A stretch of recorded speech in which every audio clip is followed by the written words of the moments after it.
Should the tush push be illegal? The debate simply won't go away. Richard Sherman, Peter King, and more have come out against it. Former quarterback and current warm toilet seat Chris Sims went so far as to say defenders should kill the quarterback as a deterrent, which, yeah, murder is. Hello, everybody. Thanks for joining us. Welcome to Shut Up Football. I'm Jeff Stoltzfus. That's Kevin. We'll get to week 5 in a second, but first, this has been bothering me. People are firing off all willy-nilly about my Eagles' tush push, affectionately rebranded as the brotherly shove. Commanders defensive coordinator Jack Del Rio recently said, it should be made illegal because it's a rugby move. A rugby move? In football? Using a rugby move as a pejorative is pretty dopey considering the origin of the sport. But also, it's not the only one. Just think about any time you see a runner stood up and half the team try to shove him past the line to gain. That's not ice dancing. The Patriots, Chargers, and Giants all tried to tush push in week 4 and failed.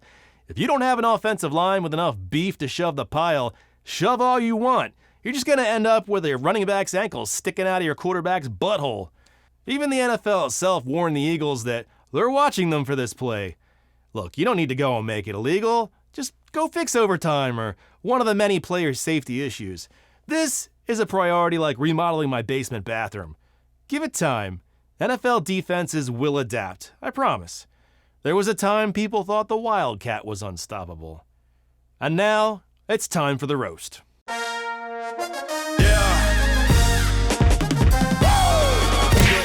DJ Moore just treated the Commanders' secondary like a one-night stand. No love. 230 yards, 3 touchdowns, and not a single text or phone call after.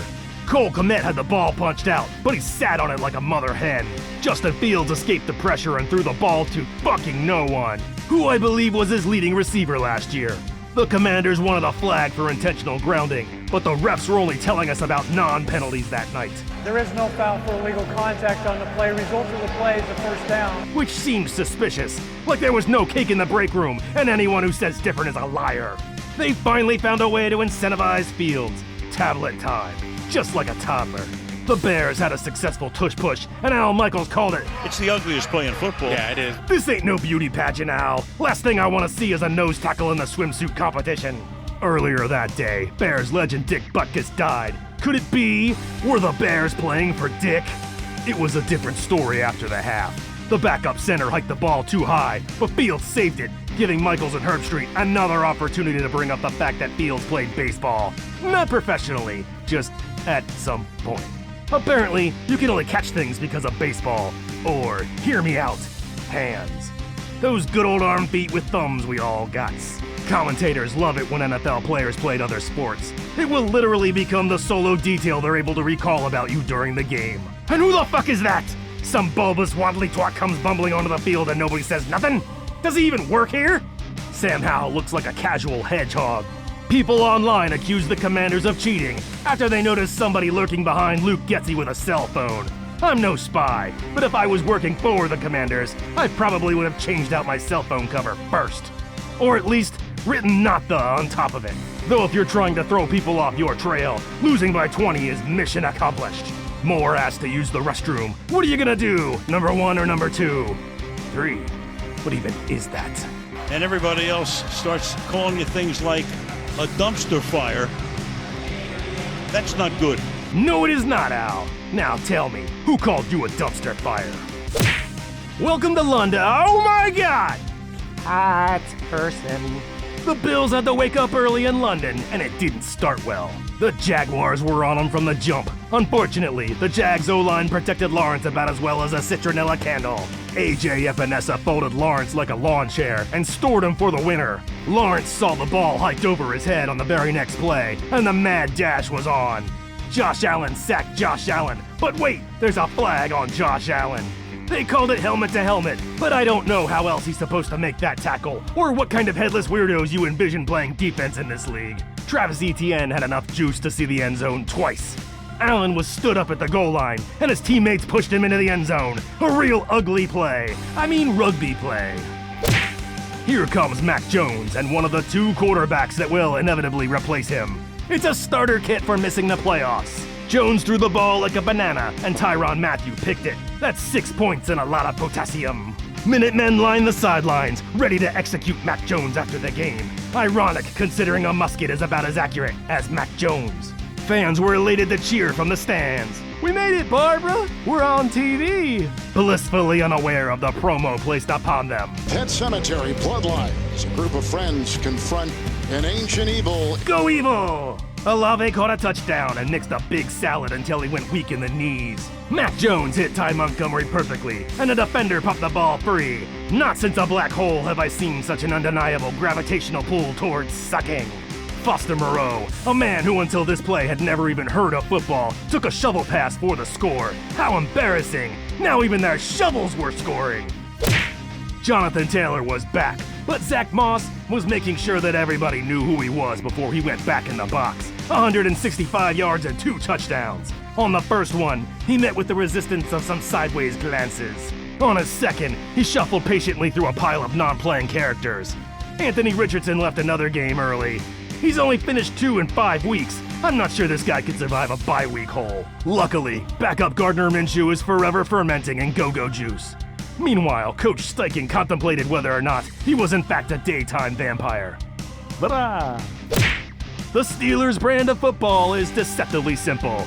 Lean on your defense and special teams for 58 minutes, then ignore your offensive coordinator who everybody wants fired, audible at the line and score a touchdown to win the game. All it takes is a divisional rival like the Ravens who can't run, throw, or catch with any regularity on the day. This is the Steelers' OC, Matt Canada. Why is he the only one who doesn't care when they score? He should be happy. Instead, he looks like the first domino just fell and the prophecy can no longer be stopped. The Ravens keep giving Lamar Jackson receivers, and all he keeps giving them is dented helmets. At least his head wasn't in it this time. The AFC North is nothing but Trojan horses filled with termites. David Montgomery ran into a wall and said, "Screw it, I'll go around." He went for over 100 yards again.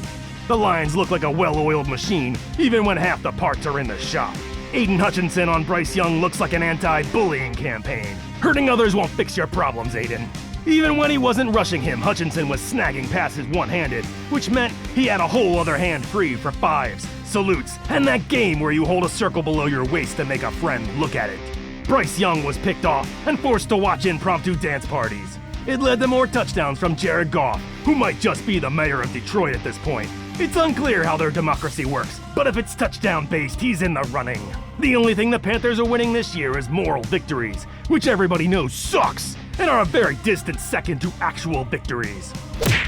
Desmond Ridder took off on a designed run. Nobody expected a VW bus as a getaway car. Congratulations. Have a seat on the sideline and try to keep planes from landing on that big-ass forehead. The Falcons were pulling plays out of their ass, which is where Bijan caught the ball on one play. Why not? What's more secure than nature's pocket? No one's gonna want to touch the ball after. That's how you get pink eye, or at least stink eye.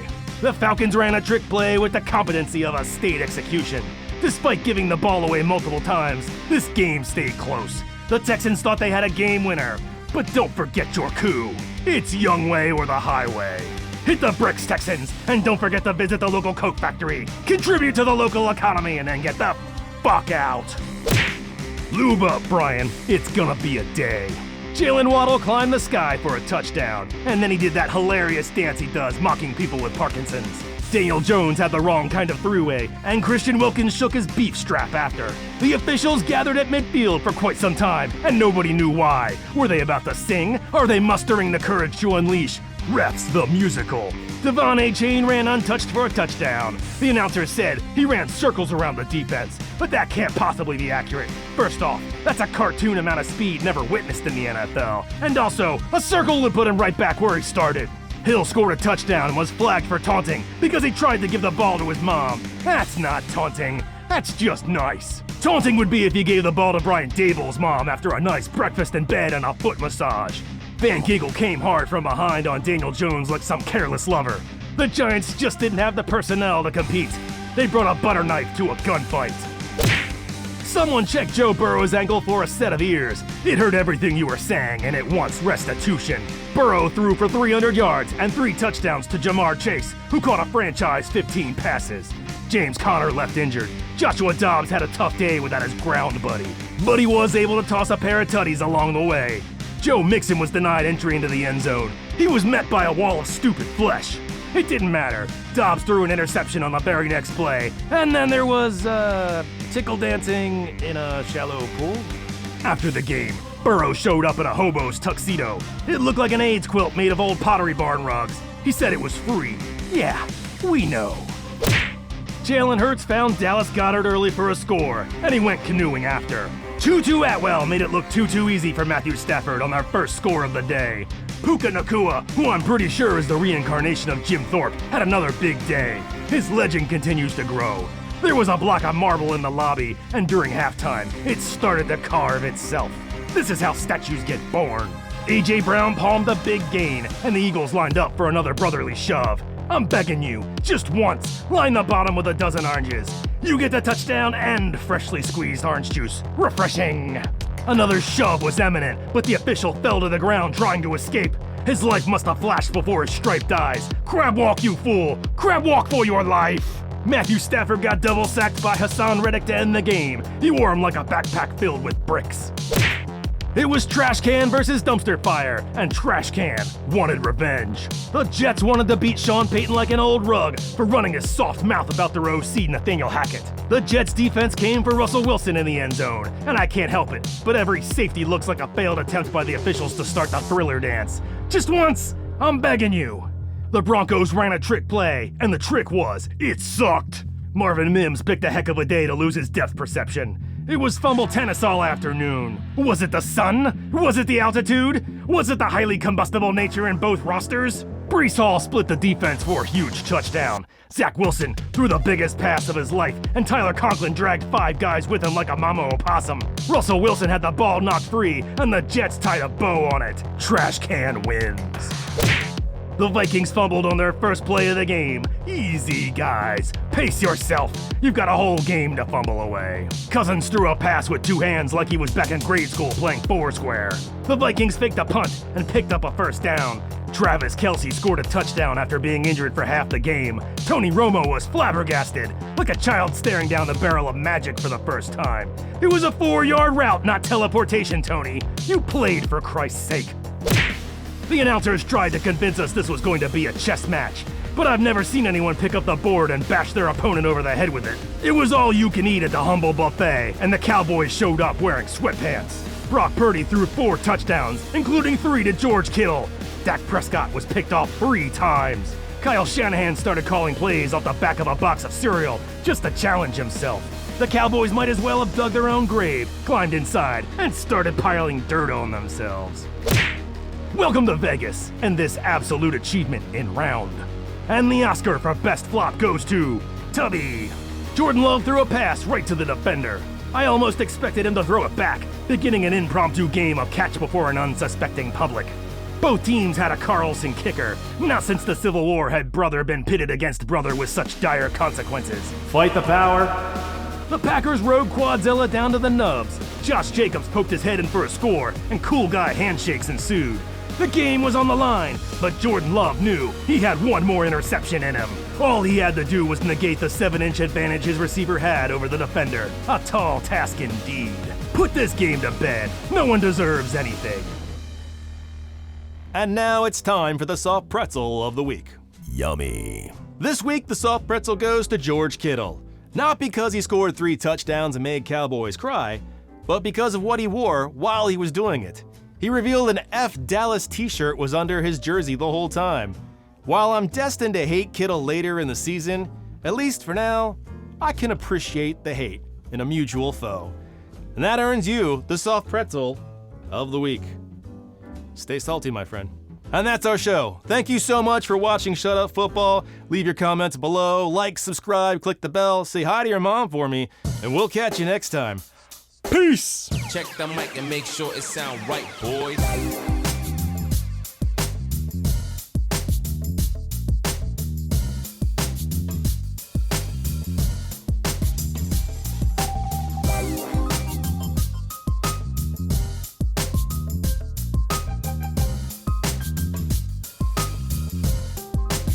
It sound right, boy. Beef strap. Bra.